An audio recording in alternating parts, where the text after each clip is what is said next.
Bhagavate Vasudevaya. Om Namo Bhagavate Vasudevaya.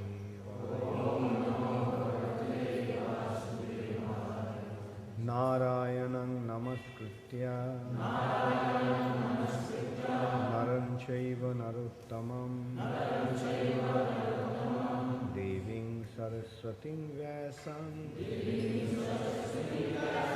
Tato Jaya Mudiraya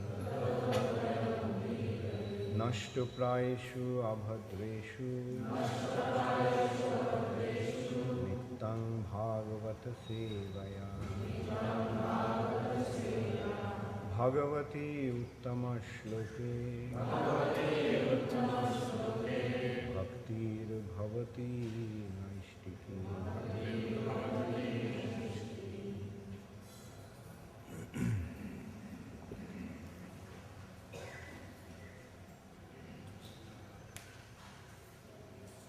Srimad Bhagavatam, second canto, chapter 7, scheduled incarnations, text 13. Kshira udadhau kshiro dadhau kshira dadhav amara danava juthapanam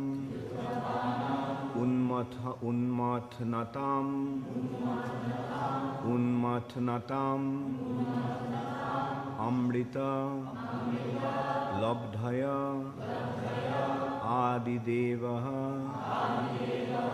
pristhena kachapa bapur vidadhara gotram nidrakshano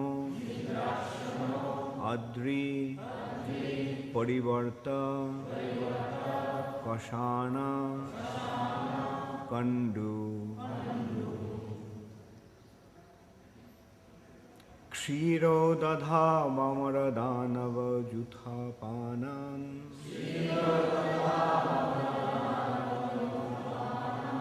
unmatnatam amrita labdhaye adidevaha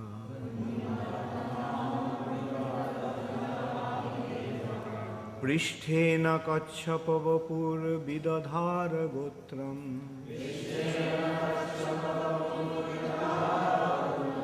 nidrakshanodri parivarta kashana kandu.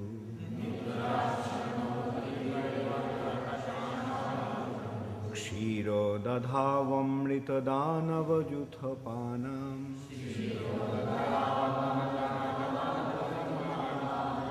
unmatnatam amrita labdhayo adidevaha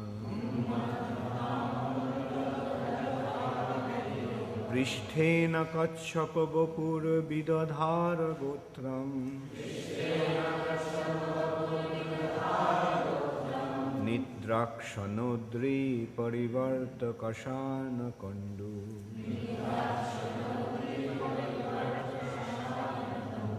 Kshiro dadhavamara danava juthapanam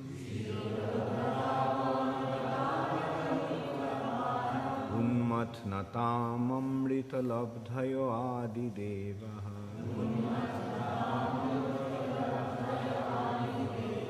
pristhena kachapavapur vidadhara gotram nidrakshanodri parivarta kashana kandu.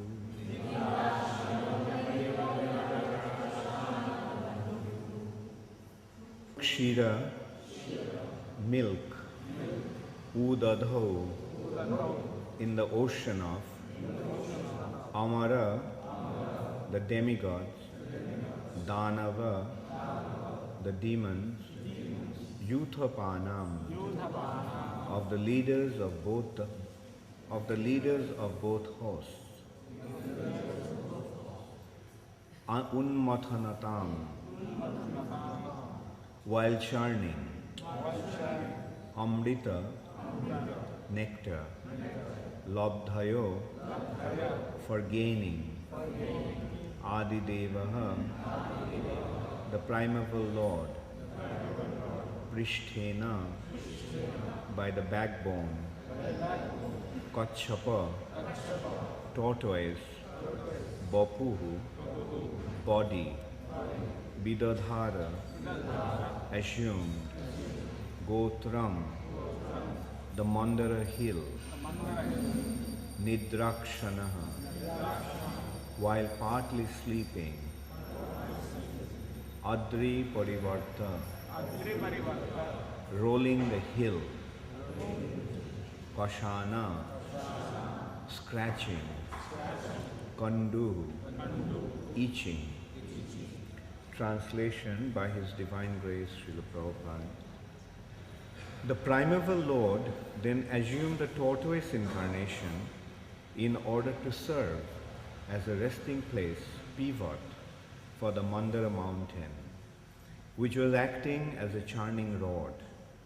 The demigods and demons were churning the ocean of milk with the Mandara mountain in order to extract nectar. The mountain moved back and forth, scratching the back of the Lord, tortoise, who, while partially sleeping, was experiencing an itching sensation. Please repeat after me. The primeval Lord then assumed the tortoise incarnation in order to serve as a resting place, pivot, for the Mandar mountain, which was acting as a churning rod. The demigods and demons were churning the ocean of milk with the Mandar mountain in order to extract nectar. The mountain moved back and forth, scratching the back of the Lord tortoise, who, while partially sleeping, was experiencing an itching sensation.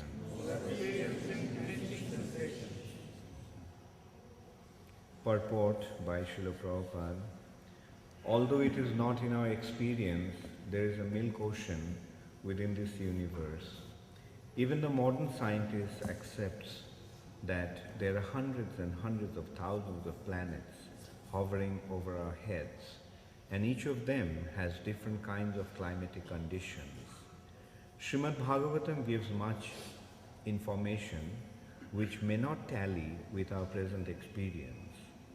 But as far as Indian sages are concerned, knowledge is received from the Vedic literatures, and the authorities accept without any hesitation that we should look through the pages of authentic books of knowledge, Shastra Chakshucha, Shastra Chakshurvat. So, we cannot deny the existence of the ocean of milk as stated in the Srimad Bhagavatam, unless and until we have experimentally seen all the planets hovering in space. Since such an experiment is not possible, naturally we have to accept the statement of Srimad Bhagavatam as it is, because it is so accepted by spiritual leaders like Sridhar Swami, Jiva Goswami, Vishwanath Chakravarti and others. The Vedic process is to follow in the footsteps of great authorities, and that is the only process for knowing that which is beyond our imagination. The primeval Lord, being all-powerful, can do whatever He likes, and therefore His assuming the incarnation of a tortoise or a fish for serving a particular purpose is not at all astonishing. Therefore, we should not have any hesitation whatsoever in accepting the statements of authentic scriptures like Srimad Bhagavatam. The gigantic work of churning the milk ocean by the combined effort of the demigods and the demons, required a gigantic resting ground or pivot for the gigantic Mandara hill. Thus, to help the attempt of the demigods, the primeval Lord assumed the incarnation of a gigantic tortoise swimming in the ocean of milk. At the same time, the mountain scratched his back as he was partially sleeping, as thus relieved his itching sensation. Om Ajnanatimirandhasya Jnananjanashalakaya Chukshurunmilitam Jena Tasmai Shri Gurave Namaha. Shri Chaitanya Manobhishtam Sthapitam Jena Bhutale Swayam Rupa Kadamaiham Dadati Swapadantikam Bandeham Shri Guru Shri Juta Padakamalam Shri Gurun Vaishnavangscha Shri Rupam Sagrajatam Sahagana Raghunathan Nitam Tang Sajivam Sadvaitam Savadhutam Parijana Sahitam Krishna Chaitanya Devam Shri Radha Krishna Padan Sahagana Lalita Shri Vishakhanitanscha. He Krishna Karuna Sindho Deenabandho Jagatpate Gopesha Gopika Kanta Radha Kanta Namastute Tapto Kanchana Gaurangi Radhe Vrindavaneshwari Vrishabhanusute Devi Pranamami Haripriye Bancha Kalpatarubhascha Kripa Sindhubhaivacha Patitanam Pavanebhyo Vaishnavibhyo Namo Namaha. Shri Krishna Chaitanya Prabhu Nityananda Shri Advaita Gadadhar Shivashati Gaura Bhakta Vrinda. Hare Krishna, Krishna Krishna, Hare Hare, Hare Ram, Ram Ram, Hare Hare.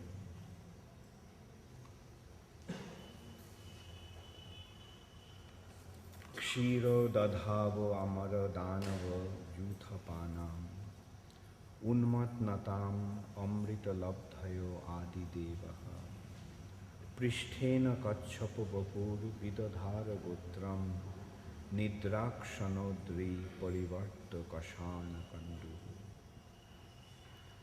The primeval Lord then assumed the tortoise incarnation in order to serve as a resting place, pivot, for the Mandar mountain, which was acting as a churning rod.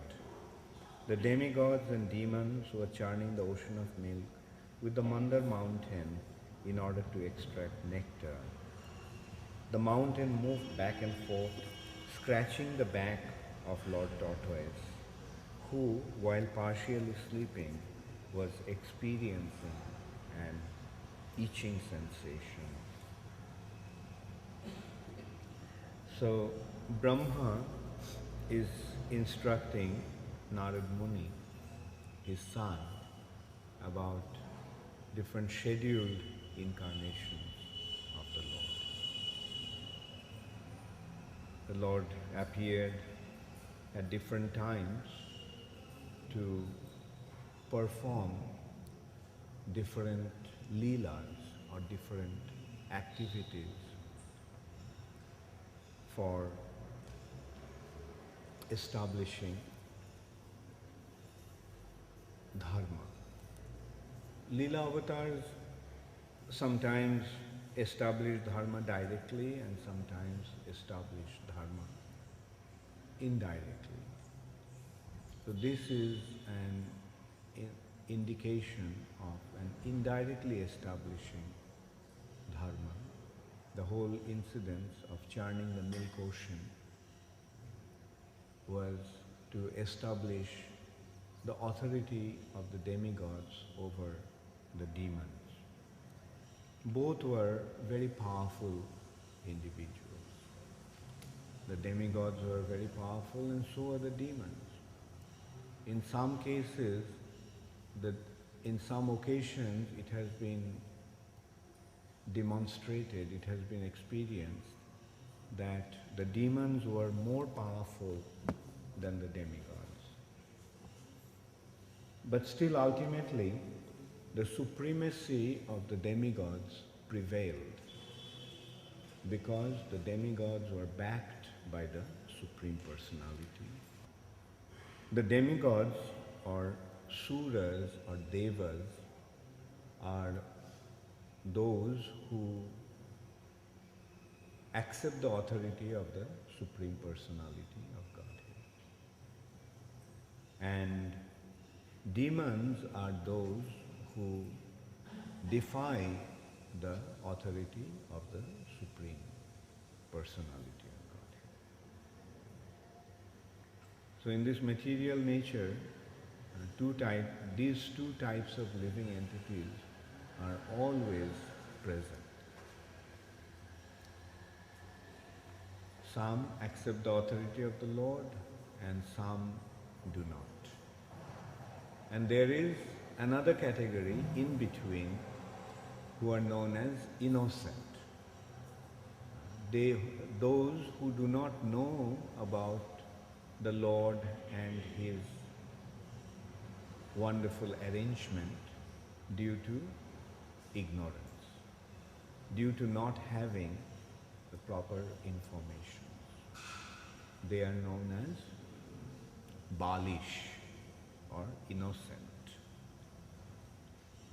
So, demigods or devotees, innocent and offenders.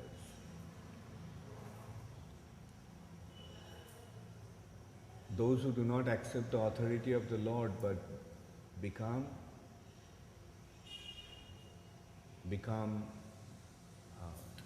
averse to the Lord's arrangements are the offenders to the Lord. And those who are in the middle, when they get the proper information, then they become devotees, in most cases. If their attitude is right, then they become devotees. But if their attitude is wrong, then as they hear about the Lord, they become more offensive to the Lord. So, the business of the devotees is to inform those people, those who are innocent, about the Lord. And this is the expression of their mercy, kripa. Ishware tad adhineshu balisheshu visatsu cha premo maitri kripa peksha ja karoti sa madham. Madham adhikari or the preachers are those devotees who have love for Krishna, friendship for the devotees, compassion or mercy for the innocent, and disregard for the demons. They discriminate. They discriminate in this way. They have their love for Krishna, and that love for Krishna is reflected on different individuals in different ways. It's reflected in the form of friendship among the devotees, reflected in the form of kripa or mercy towards the innocent, and disregard for the offenders or demons. Now basically we can consider that there are two types, devotees and demons, devas and danavas. Suras and Asuras. Suras are those who are submissive to the Lord. Asuras are those who do not submit to the Lord.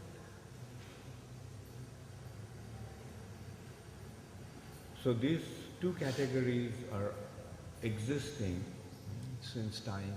Two categories of living entities are existing since time immemorial. From the very beginning of creation, it is there. And what is the difference? What is the ultimate cause of this difference between Devas and Danavas?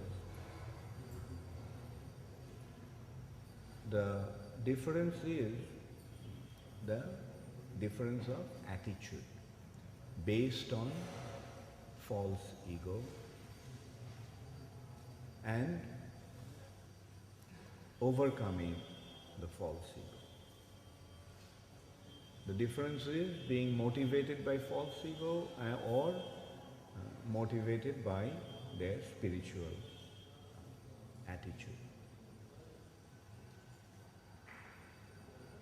The false ego makes one to consider that he is the center of everything.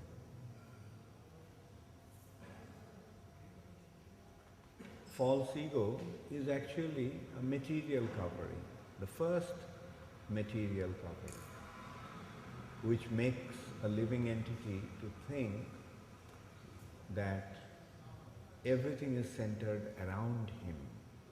He is the center. Whereas the spiritual identity is to recognize that Krishna is the center.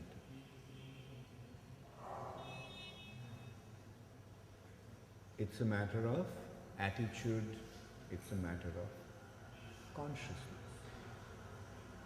When we are self-conscious, then we are covered by false ego. When we are Krishna conscious, then we are situated in our spiritual identity, free from the coverings of false ego. False ego is actually a covering. And the spiritual practice is meant to remove that covering. Therefore, the real spiritual process, the actually effective spiritual process is devotional service. Because there are other spiritual practices like yoga, meditation, and so forth. If they are not properly guided, instead of removing the covering of false ego, they intensify the covering of false ego. The purpose we find of yoga and meditation and so forth, although they are apparently spiritual practice, but they increase the false ego.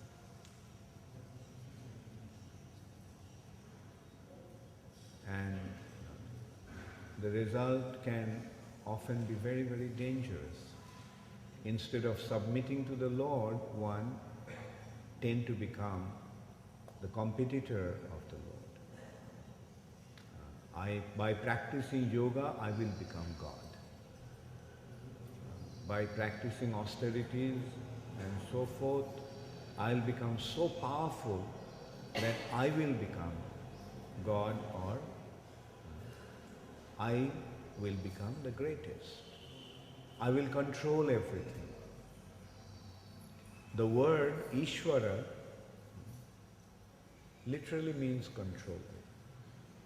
And this mood, Ishvara Bhav, is, which literally means to develop the attitude of Ishvara, to become God by controlling everything. We see oftentimes especially nowadays, people are misled with this kind of attitude. By practicing yoga, I'll become God. By practicing austerities and meditation, I'll become so powerful that I will control everything. But that can be very, very dangerous. That actually makes one a greater demon. It makes one the God's competitor. Like for example, we saw Hiranyakashipu. He performed such great austerities. He practically conquered death, became so powerful.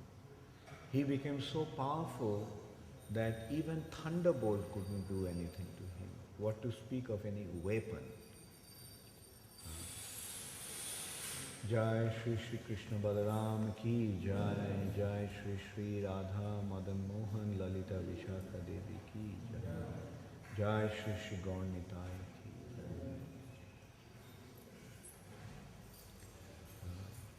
Jai.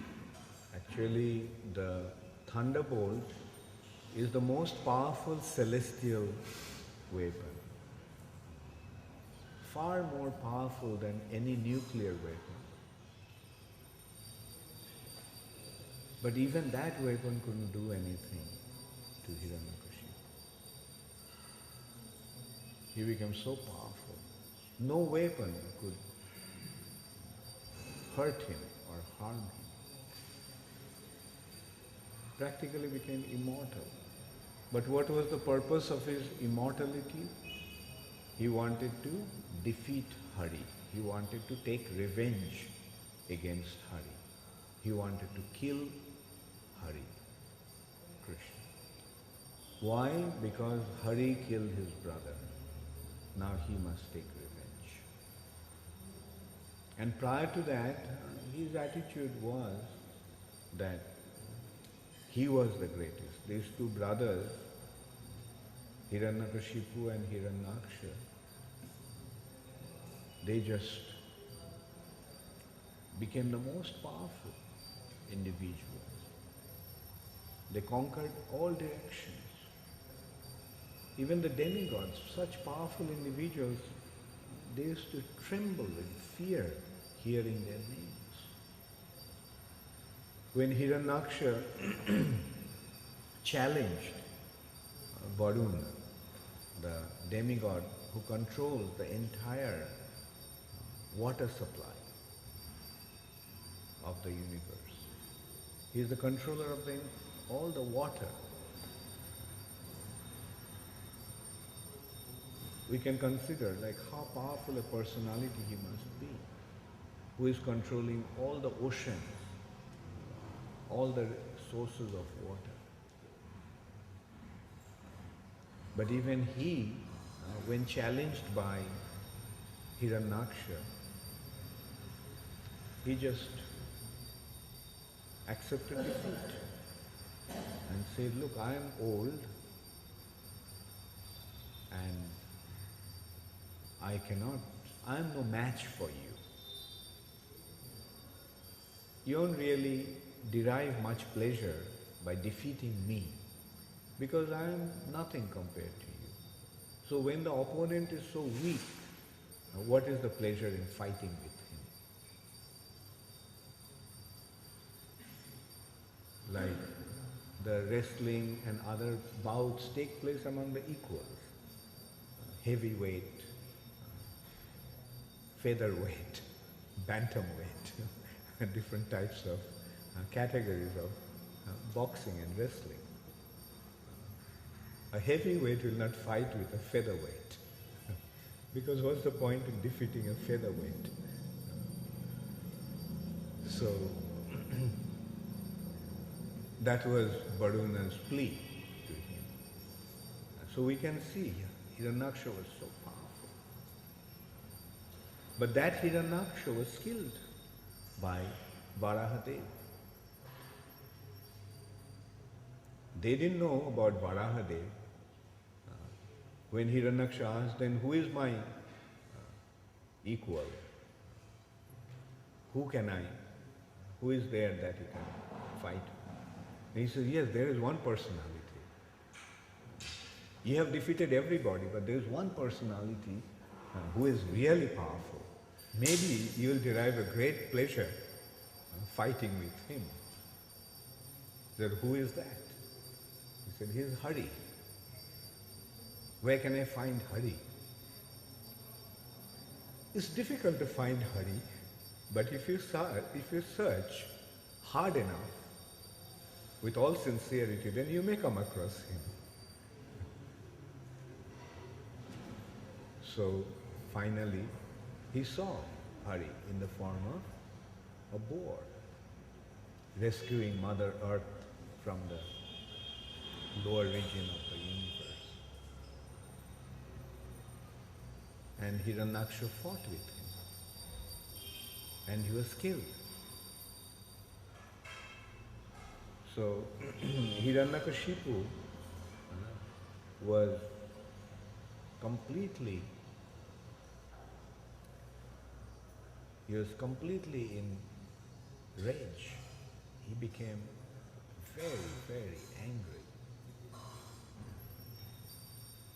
And he decided to take revenge on that person who killed his brother.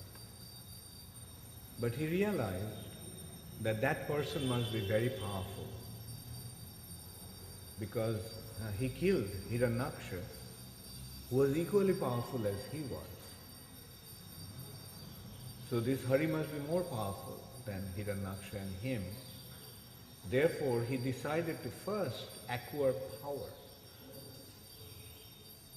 so much so that he could become immortal. And he performed severe austerities to become immortal, because he felt that if he could become immortal, then he could defeat Hari. But his effort was frustrated, because he was instructed by Brahma that he could not become immortal. No one in this material nature can be immortal. But Hiranyakashipu thought that he was going to trick Lord Brahma and become immortal. So this is how a person covered by false ego thinks and behaves. A person bewildered by false ego thinks that he can make the arrangement to fulfill his ulterior motives. Even if the other person doesn't want to give it to him, or even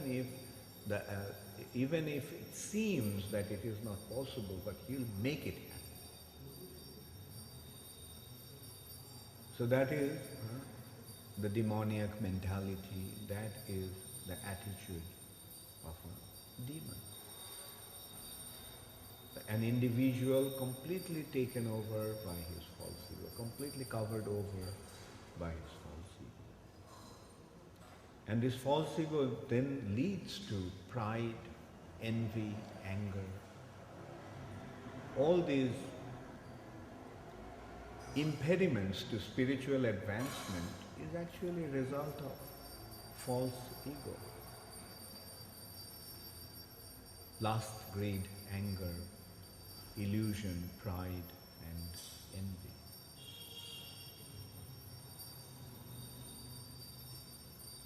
I am going to enjoy everything because I am the supreme enjoyer. Lust. Greed. I want to possess everything that is desirable for my sense gratification.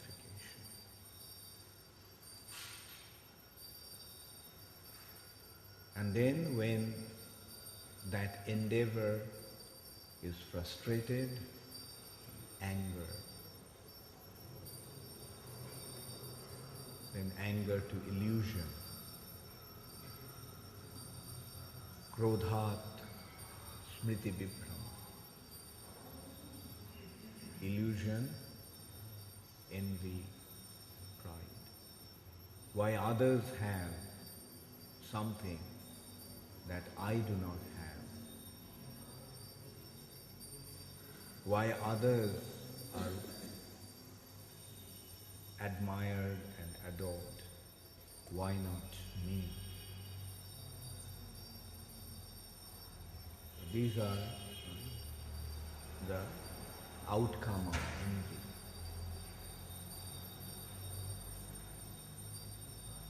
And pride. So false ego is actually synonymous to pride. I am the greatest. Now spiritual life is simply based on removing that covering of false ego.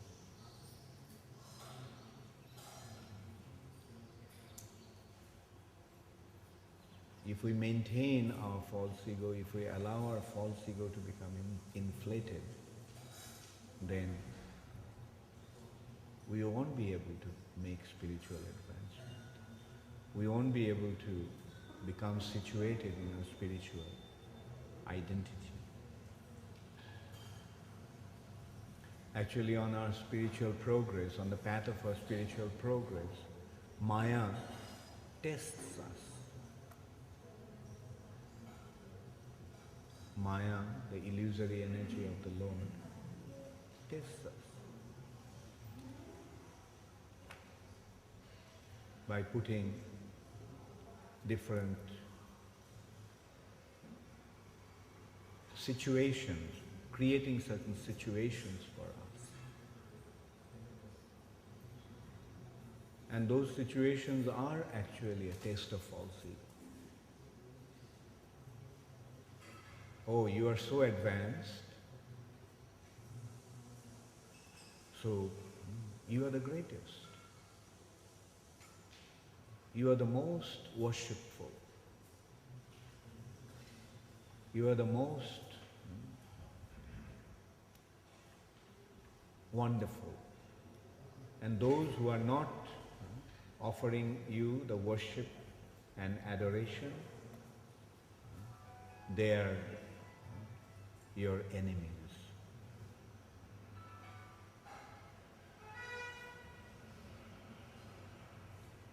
So these attitudes develop, and we have to be careful about that. Oh, you are so great, you are so learned, you have achieved so much.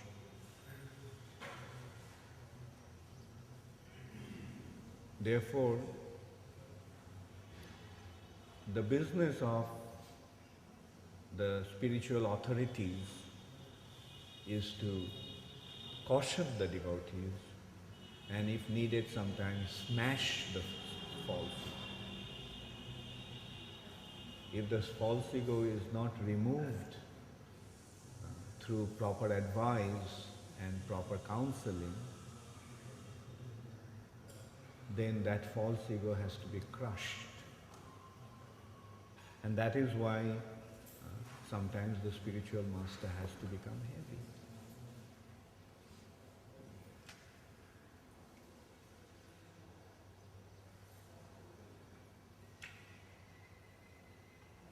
The other day we were discussing about some instruction from Srila Bhakti Siddhanta Saraswati Thakur. And one instruction or one statement that we came across is that a sycophant, a flatterer, can neither be a guru or a preacher. If somebody is just flattering everybody, just to please them, he cannot be a spiritual master. That's not the business of a spiritual master, to flatter. Or a preacher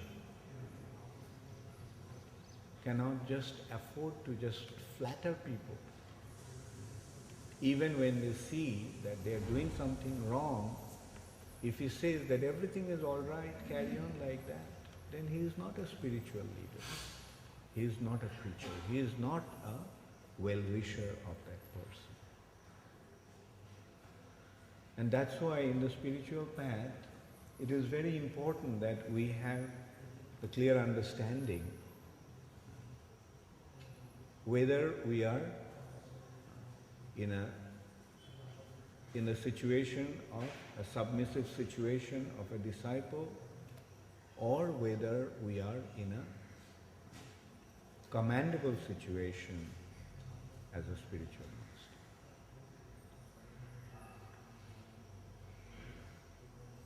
We have to recognize whether we are a disciple or a guru in our relationship. So if we recognize that we are a disciple, then we have to take a submissive attitude. But if we recognize that we are in a position of guiding that individual or individuals, then we have to assume the position of an instructor. Do this, don't do that. But if we can't accept the authority of a spiritual master or a guide or a spiritual authority, then we will have difficulty. In the sense, we won't be able to make spiritual advancement. We won't be able to make advancement in spiritual life.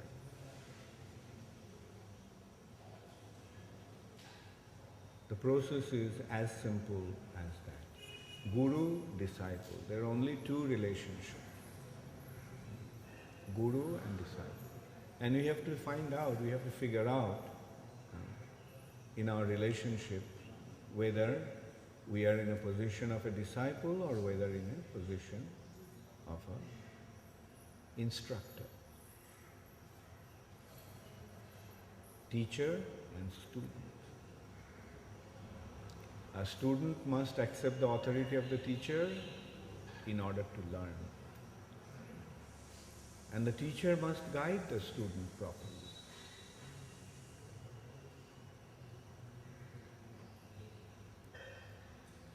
And the whole process is geared towards getting rid of falsehood. And spiritual life, we have to see whether the false ego is getting inflated or the false ego is getting deflated. If the false ego is getting inflated, then there is danger. And sometimes it may appear that the person in a position of an instructor is full of false ego. Why he is acting like that? Why doesn't he become humble? If the guru becomes humble, then the purpose will be lost. Yes, guru is humble to his guru. Guru is humble to his authority,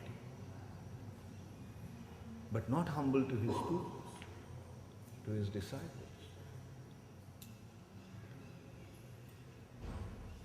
If the guru is becoming humble to his disciples, that means he is accepting his disciples to be his guru. He is not acting as a guru of the disciple, but he is submitting himself to the disciples as his guru.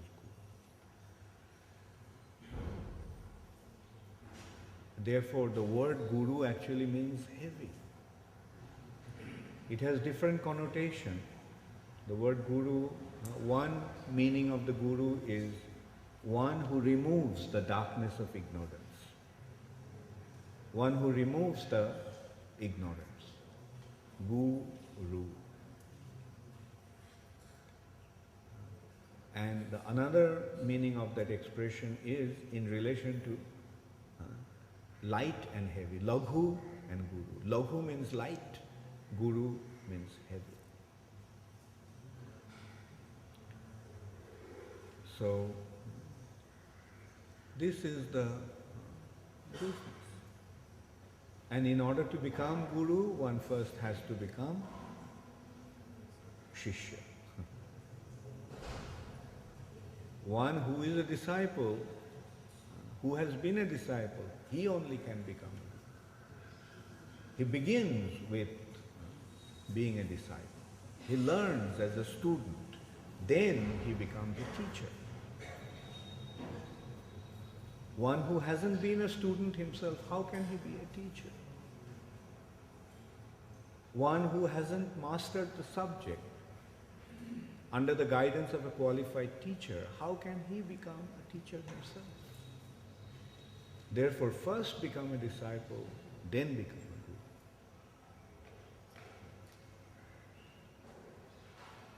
guru. And this movement is actually meant to produce gurus all over the world. Mahaprabhu said, Amar Aggai Guru Hoiya. Mahaprabhu is giving the order. In my order, become spiritual. So the objective of this movement is to create, is to produce gurus all over the world. But in order to be a guru, first we have to be a disciple.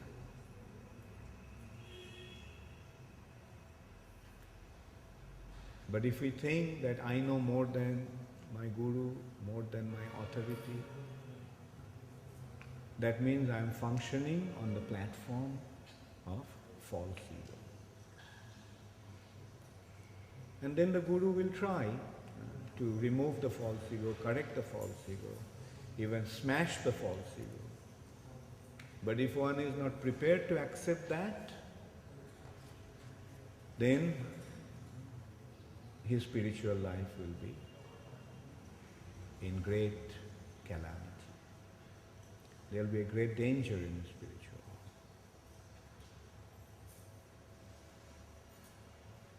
The process is very simple, but if it is not accepted in a proper way, one may lose this opportunity of making spiritual advancement and going back to Godhead, finishing the business in the material nature.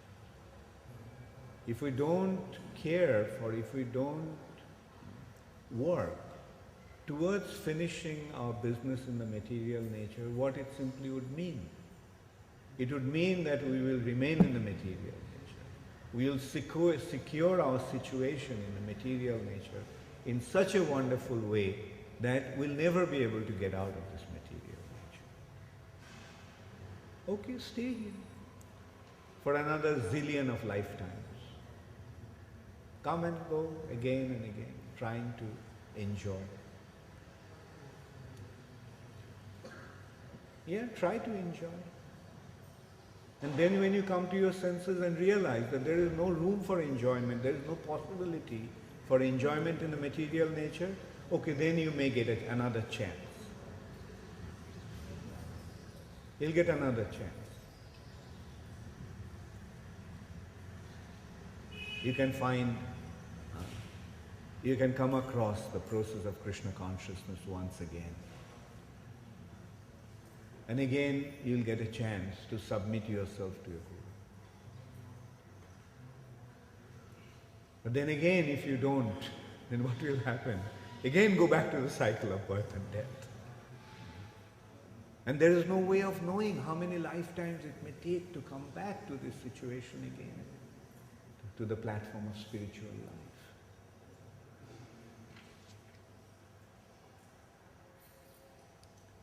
So this process is actually very clear-cut. It's all painted in black and white. So easy to see. When white is on the black background, then the white becomes very prominent. So Maya and Krishna consciousness, there is such a vast contrast that it is not difficult to see what is Krishna consciousness as opposed to Maya. If we have our vision, if we have our eyes open.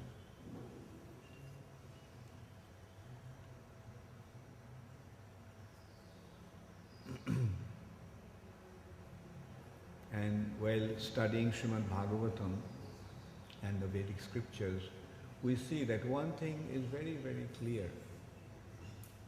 That to receive information, to receive knowledge, there are only two ways open to us. ascending process or descending process. We may acquire knowledge by dint of our sense perceptions, by dint of our intelligence. There is one way, yes, we can receive knowledge by means of our sense perception and acquiring information through senses and analyzing them through our intelligence. That is one way, but that way is materialistic way. A way of receiving knowledge based on our false ego. But the other process, the descending process, the knowledge as it is coming down from the higher authorities. And it's just a matter of accepting the knowledge as it has been presented. As Prabhupada pointed out in that purport, people may question, they may raise their eyebrows, or they may express their doubt and disbelief. How can there be an ocean of milk? And that ocean of milk was churned with a mountain, and in order to get nectar. Fairy tales. Yes, it may sound like fairy tales. It may sound like even more remote than a fairy tale. But let us consider who are the people who are accepting this knowledge. At least in our lifetime we have seen Srila Prabhupada, the most brilliant individual, the most intelligent person, the most wonderful personality in all respects. And he accepted it. And he is instructing. Then let's go back. Bhakti Siddhanta Saraswati Thakur, another brilliant personality. Bhakti Vinod Thakur, a unique individual. Then go back. Vishwanath Chakravarti Thakur, Baladev Vidyabhushan, Rupa Goswami, Sanatan Goswami. Let's consider who they are. One of the most exalted personalities of their times. Then we can even go back. Yudhishthir Maharaj, Arjun, Ambarish Maharaj, Prahlad Maharaj, Dhruva Maharaj, Vivashwan, the sun god, his son Manu, Brahma, Lord Shiva, they are accepting it. So if these personalities can accept these informations, why can't we? Or why shouldn't we?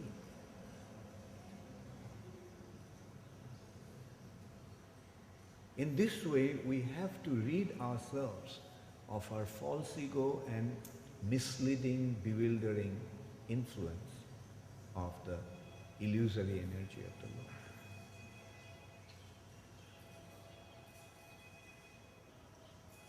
Intelligence is there in order to ascertain these facts.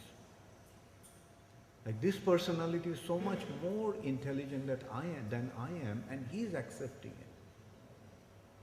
So let me just not doubt about those information and accept it with an open heart. In this way, we become exposed to the most authentic and most profound informations about these affairs of this material nature. And in this way we will become qualified to enter into the spiritual world. The process is very simple. Only thing is whether we are going to function on the platform of false ego or whether we are going to perform on the platform of submission to the higher authorities. And acceptance of the higher authority is the key to spiritual success. When you accept him, surrender. And surrender is the process. The whole process is actually the process of surrender. One who surrenders, he will progress. One who cannot surrender will lag behind. And again go back to the cycle of birth and death, the cycle of suffering in the material nature. Thank you very much. All glories to Srila Prabhupada. Gaur Premanande Hari. Does anybody have any question or comment? The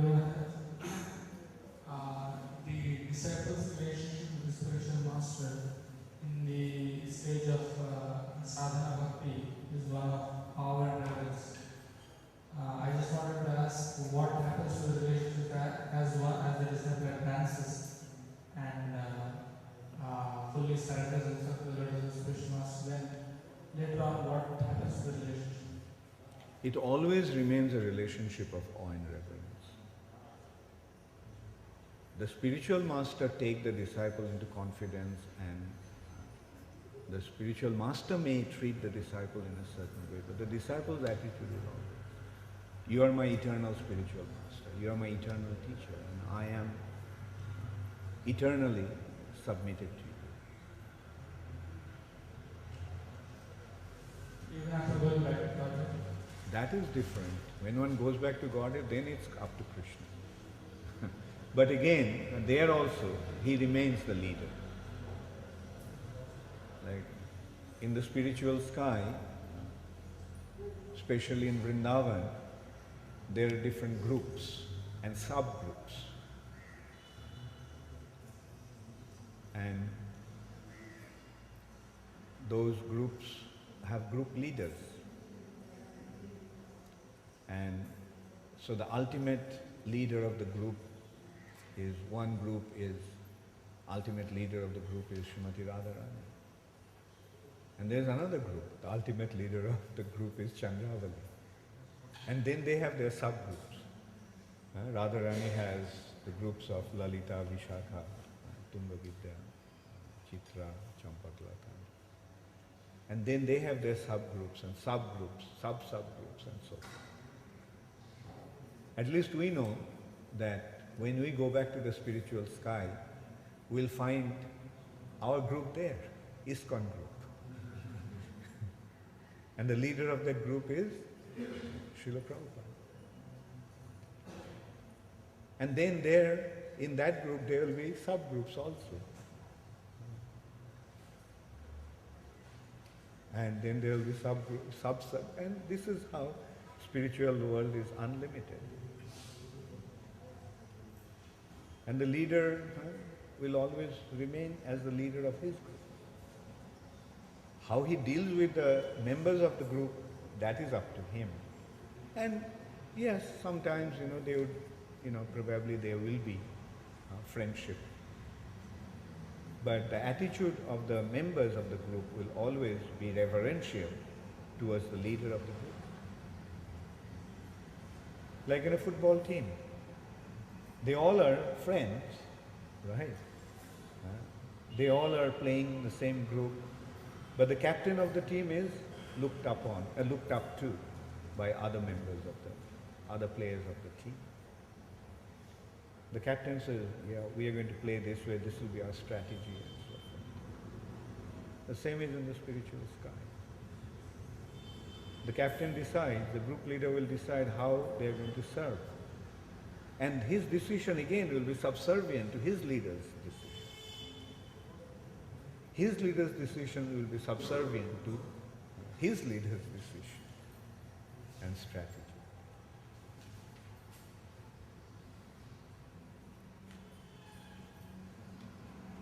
Any other question?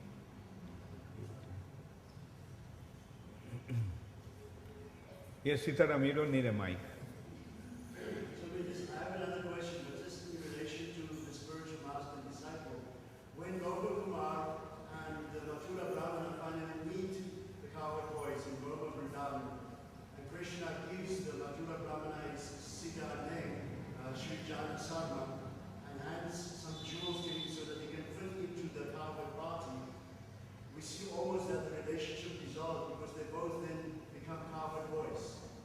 Yeah, that's what I said. Like they become cowherd boys, but the disciple always looks up to the spiritual master as the leader of his group.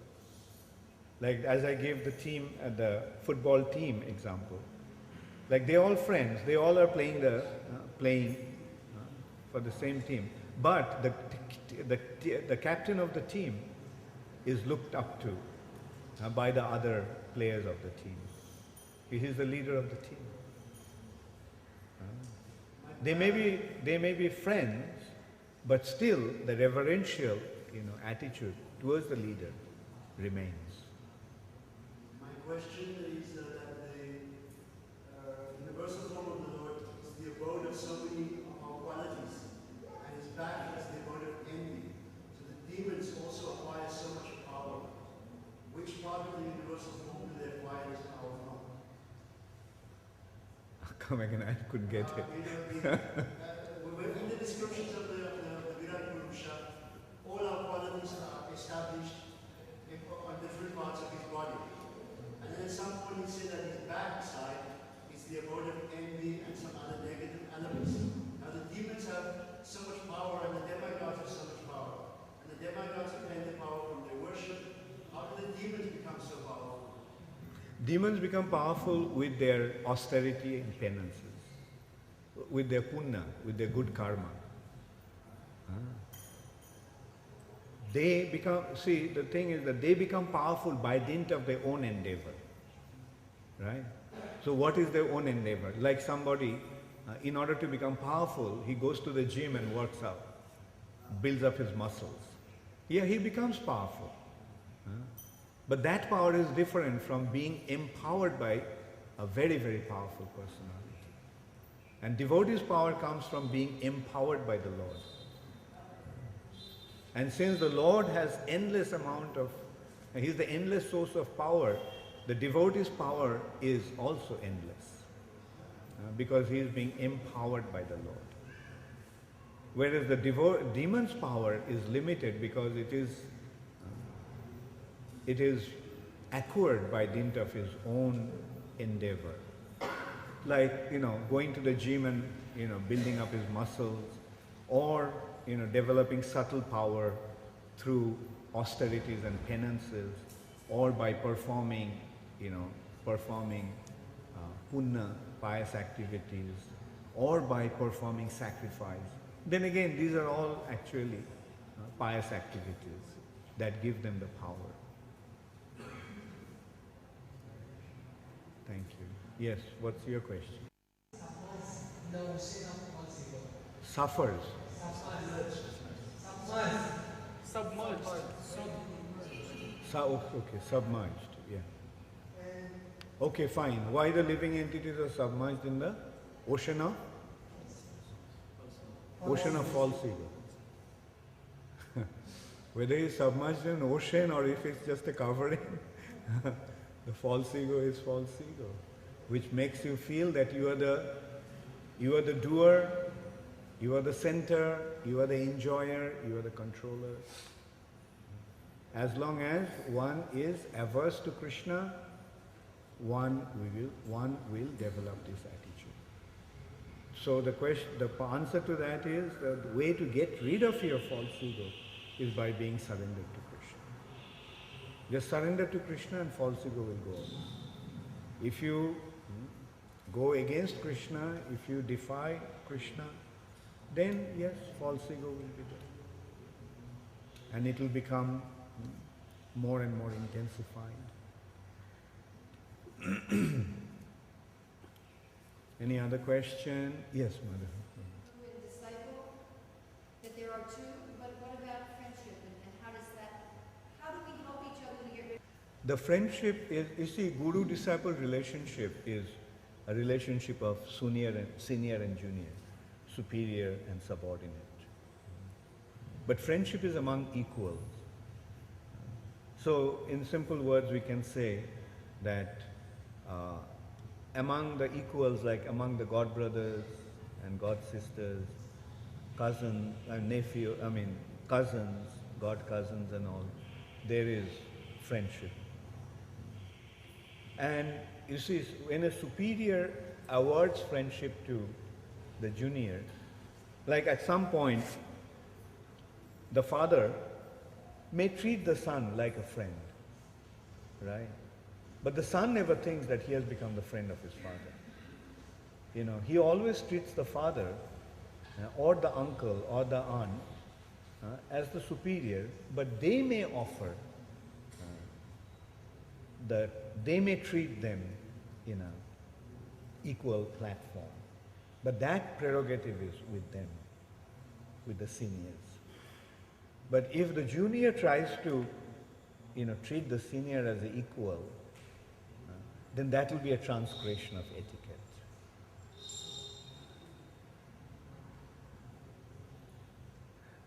Does it answer the question, or? Yeah. I'm also wondering how, you were saying that the guru is, how the guru helps the disciple to be free of false control. So how, in our relationships of friendship, when there's not a superior and junior, how do we help each other as friends become free of false control? Like our friendly dealing through our friendly dealings, like when we meet, what do?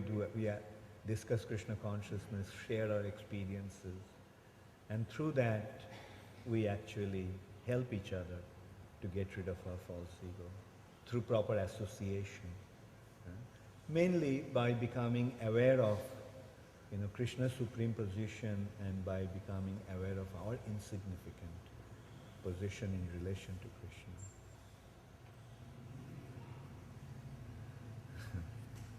Thank you. Yes.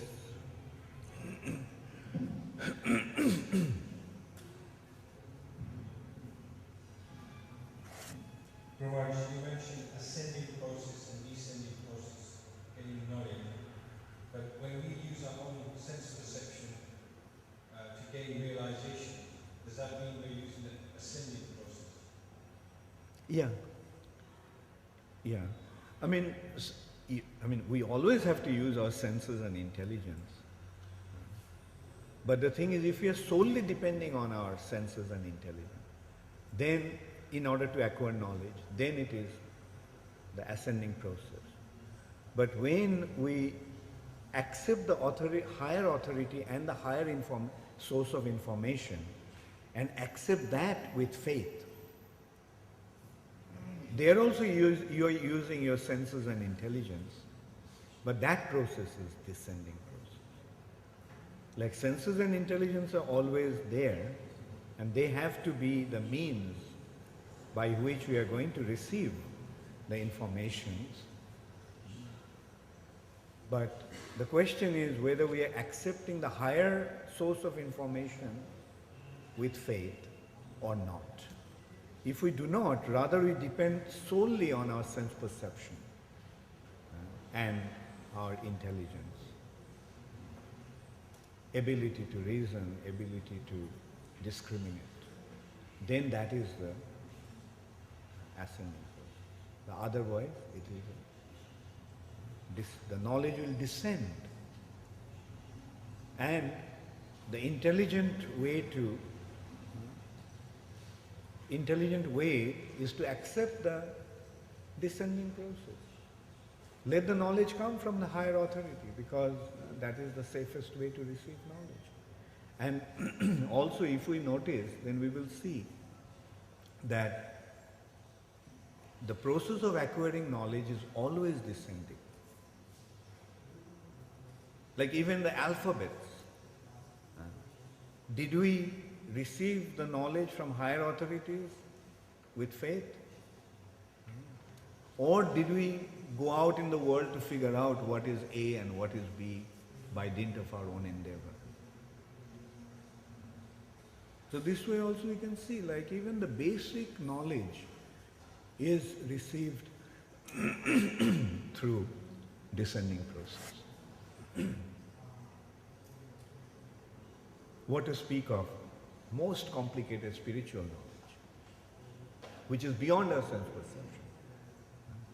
So here again, like you can consider with our consider with intelligence that the reality which is beyond our sense perception, how can we get to know about that reality? Through our sense perception. To begin with, it is beyond our sense perception, adhokshaya. And even the material knowledge, good amount of the material informations are beyond our sense perception. You just accept the higher authority. Say, for example, how many people can, with their sense perception, figure out the atomic energy? How the uranium atom splits and energy is released. Can you see it with your eyes? Yes, through experiments, even before experiments, it's through calculations, through numbers, through mathematics that you figure it out. And then you apply it in the practical field, and then you see that yes, it works, and then you accept it. So most of the material aspect of knowledge also cannot be ascending process. It is descending. We can't depend upon our sense perceptions all the way. You have a question, Malati?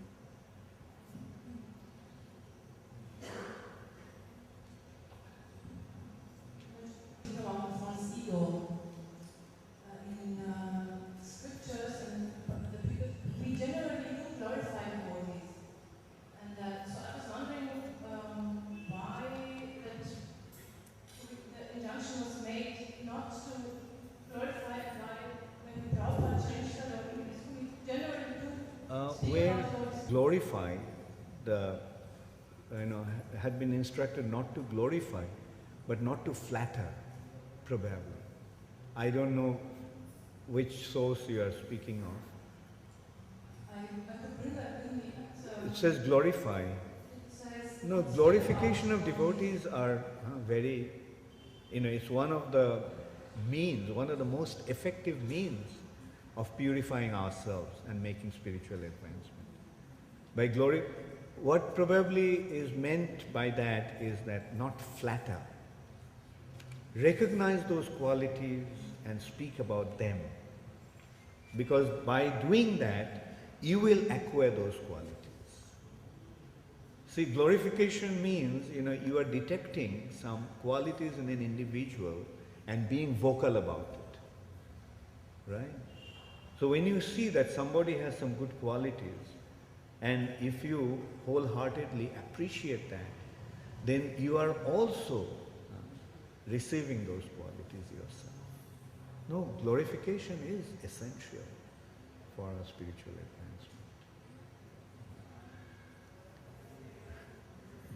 And criticism, yes, the teacher can criticize the student. But it is better that the students should not criticize each other. But the students can glorify each other. And of course, they have to glorify the teacher.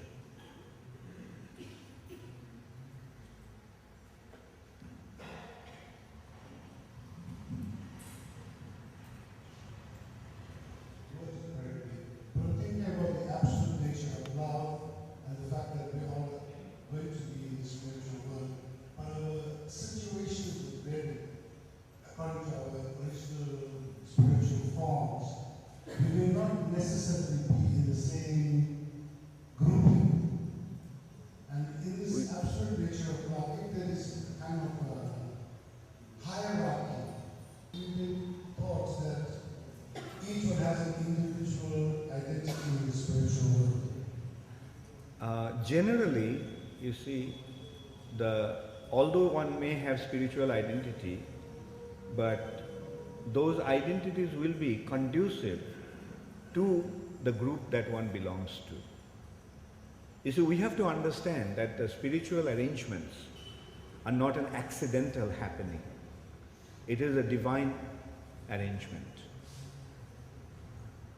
So, generally that will be like, say for example, a person who is in Madhurja Ras will be connected to somebody who is also in Madhurja Ras. But sometimes there may be somebody, say just in case somebody came across a group of Madhurja devotees, but his original form is Sakya. Then the spiritual master will make the arrangement that he goes to his appropriate group. Or in Madhurja also there is Sakya. I mean, anyway, these are all very, very, these are not matter of, speculation as such. So for these to properly understand, we simply have to go back to the spiritual sky. Then only we'll understand. But the point is that now that we are here, let's be here and act according to this platform. You get the point? Like now that we are in this platform, okay, let's put it this way.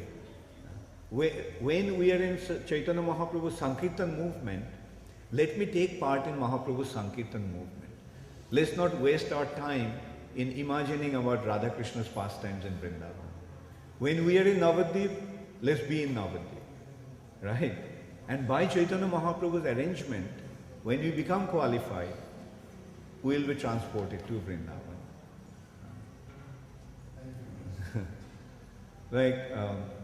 You see, and we also have to remember that this ISKCON or whatever is happening in ISKCON today is Mahaprabhu's Sankirtan movement. It is non-different from Mahaprabhu's Sankirtan movement. And that is the wonderful thing about Sankirtan movement. Sankirtan movement can be performed in this material nature, which is non-different from the spiritual Sankirtan of Chaitanya Mahaprabhu. It is a part of Mahaprabhu's Sankirtan movement, what is going on in ISKCON today. Hare Krishna. Okay, all glories to Srila Prabhupada. Gaur Premanande.